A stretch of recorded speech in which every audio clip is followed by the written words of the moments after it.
Jadi awalnya itu asuransi jenis unit link itu masuk ke Indonesia di tahun sekitar 1988. Nah, info ini Vina dapat langsung dari buku yang dicetak oleh OJK. Jadi itu sekitar 32 tahun lalu. Jadi saat itu orang-orang Indonesia itu udah mulai melek yang namanya investasi.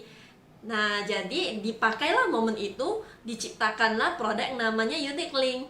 Nah, produk unit link itu masuk ke Indonesia dan mulai heboh di kalangan masyarakat itu di sekitar tahun 1998. Jadi, melihat bahwasannya Indonesia udah mulai melek yang namanya investasi, unit link udah mulai masuk.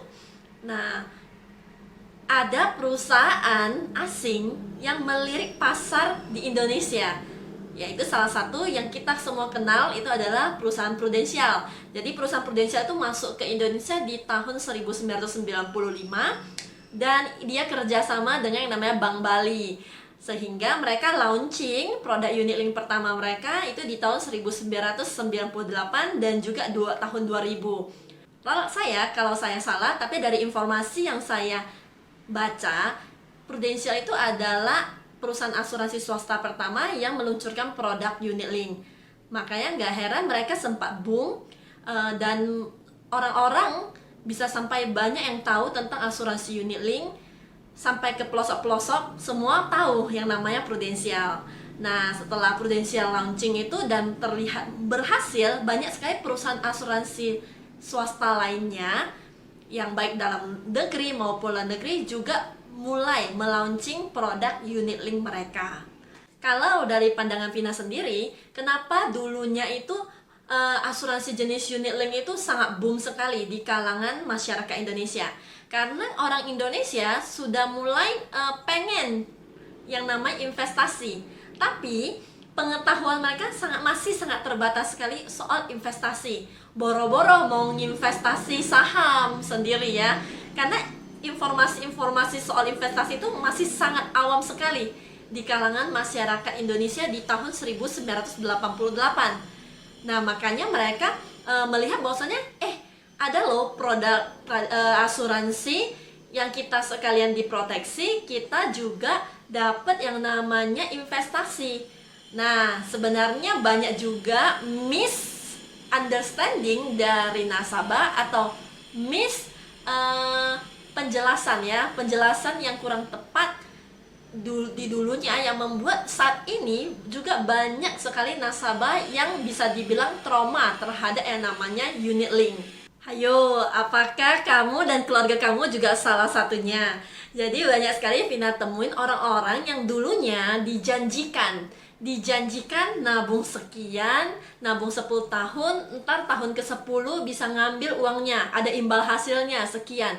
Padahal kita tahu bahwasanya itu adalah sebuah reksadana saham, sehingga nilai tunai itu nggak mungkin pasti. Tapi karena banyak penjelasan dan pengertian orang-orang zaman dulu itu, dikira itu itu nanti 10 tahun lagi pasti uangnya sekian. Maka mereka jadi merasa saat ini menjadi rasanya menyesal kenapa gue masuk asuransi unit link. Padahal sebenarnya asuransi unit link itu adalah lebih fokus pada yang namanya proteksi. Jadi bukan imbal hasilnya. Investasi yang ada di dalam polis unit link itu sebenarnya adalah gunanya untuk menutupi biaya asuransi yang akan muncul. Beberapa pemahaman yang salah soal unit link ini yang membuat orang menjadi trauma akan polis unit link. Nah, padahal sebenarnya polis unit link itu menurut saya itu ada manfaatnya, ada benefit plusnya, nilai plusnya. Nah, produk unit link itu sangat cocok sekali jika kita ingin mencari yang namanya asuransi kesehatan. Karena di dalam polis unit link kita memiliki fasilitas yang namanya cuti premi, sehingga kita suatu hari kita tidak mampu untuk bayar biaya asuransi kita nggak mampu untuk bayar premi kita, tapi kita masih ingin diproteksi, kita bisa mengambil fasilitas cuti premi itu dan polis kita tetap aktif selama nilai tunai investasinya bisa menutupi biaya asuransi. Jika teman-teman memilih untuk mengambil polis berbasis unit link, teman-teman sudah harus tahu bagaimana sebenarnya cara kerja dari unit link tersebut. Bagaimana biaya asuransi itu akan terus jalan, terus naik dengan bertambahnya usia, dan kita harus memastikan bahwasanya nilai tunai investasi yang kita miliki itu mampu untuk menutupi biaya asuransi yang akan timbul. Saat ini banyak sekali orang-orang yang merasa daripada kita ngambil unit link untuk asuransi kesehatan, mending kita ambil di term life. Nah, Vina sendiri juga dulunya adalah salah satu nasabah asuransi kesehatan berbasis term life, tapi akhirnya dengan beberapa reason, beberapa alasan, Vina udah nggak lanjutin lagi asuransi kesehatan berbasis term life yang dulu pernah Vina miliki, dan Vina udah beralih ke unit link. Sering juga kita dengar dari orang-orang zaman sekarang, kalau mau investasi mending kita investnya sendiri aja di reksadana, saham, atau kita beli saham langsung. Nah, Vina setuju banget dengan pernyataan itu, dan kita nggak bisa bandingkan dengan zaman dulu. Nah, kalau zaman dulu kan orang-orang terbatas soal informasi untuk investasi, sedangkan sekarang kita sudah bisa belajar banyak soal investasi sendiri. Dan kalau kita juga ambil investasi di reksadana saham melalui perusahaan asuransi, sebenarnya juga nggak ada ruginya. Kenapa? Karena tetap di perusahaan asuransi kita memiliki yang namanya proteksi. Jika teman-teman nanya ke Vina lebih pilih mana? Asuransi jenis unit link atau tradisional? Jawabannya dua-duanya.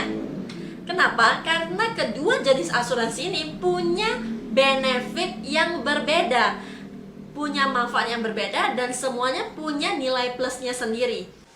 So, kesimpulan dari video ini adalah sebenarnya seluruh produk asuransi jenis apapun sama-sama baiknya. Semua produk punya keunggulannya masing-masing. Pastikan teman-teman memiliki produk yang memang sesuai dengan kebutuhan teman-teman sendiri. Vina gambarkan sebuah ilustrasi buat teman-teman. Kalau hari ini kita ingin memberikan sebuah dana yang pasti buat anak kita sekolah nantinya, maka kita harus juga mempersiapkan sesuatu yang pasti, yaitu di produk tradisional, bisa berupa dwiguna ataupun di whole life.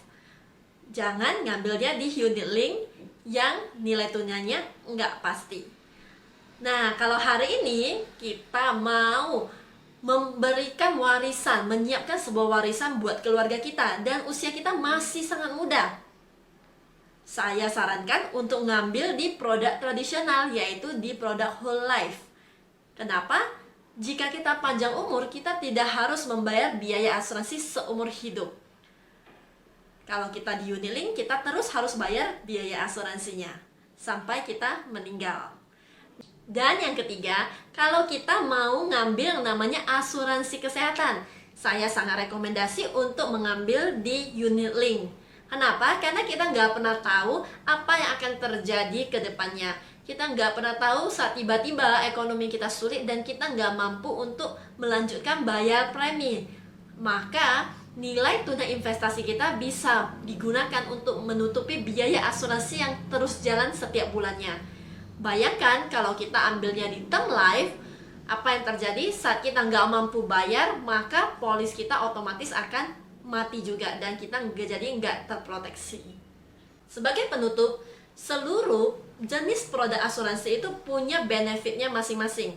Tergantung kita apa benefit yang saat ini ingin kita butuhkan, ingin kita miliki. Nah, jadi pastikan teman-teman mengambil produk asuransi yang memang sesuai dengan kebutuhan teman-teman. Pastikan teman-teman berkonsultasi dengan financial consultant terpercaya yang benar-benar memahami jenis-jenis asuransi. Jika teman-teman butuh bantuan dan informasi serta konsultasi seputar asuransi dan perencanaan keuangan, teman-teman juga boleh menghubungi saya. I'm only a phone away. Semoga video hari ini bermanfaat buat teman-teman semuanya, dan bantu Vina untuk sharing video ini ke orang-orang lain yang mungkin membutuhkan informasi ini. Thanks for watching teman-teman, and see you in the next video.